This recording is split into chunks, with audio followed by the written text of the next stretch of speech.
નમસ્કાર દર્શક મિત્રો, આપ જોઈ રહ્યા છો GTN ન્યૂઝ। ગોધરાના ડોક્ટર તાહિર સલીમ બટુક પ્રથમ ફિઝિકલ એજ્યુકેશન ડોક્ટરેટ પ્રાપ્ત કરનાર મુસ્લિમ ઘાંચી સમાજનું ગૌરવ। ગોધરા મુસ્લિમ ઘાંચી સમાજ માટે ગૌરવભર્યો ક્ષણ સર્જાયો છે કારણ કે સામાજિક કાર્યકર્તા અને શારીરિક શિક્ષણના કોચ બટુક તાહિર સલીમભાઈએ ફિઝિકલ એજ્યુકેશનમાં ડોક્ટરેટની ઉપાધિ પ્રાપ્ત કરી છે।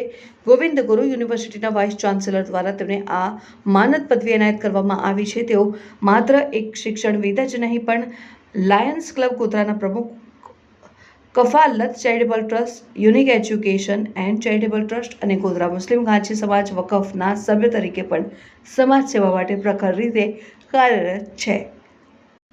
તેમની આ સિદ્ધિ માટે સમગ્ર મુસ્લિમ ઘાંચી સમાજમાં હર્ષ અને આનંદનું મોજું ફરી વળ્યું છે। તેઓએ સામાજિક અને શૈક્ષણિક ક્ષેત્રે અમૂલ્ય યોગદાન આપ્યું છે, જે યુવાનો માટે પ્રેરણાદાયક છે। ડોક્ટર તાહિર સલીમ બટુકને તેમના ભવિષ્ય માટે લોકોએ અભિનંદન પાઠવ્યા હતા।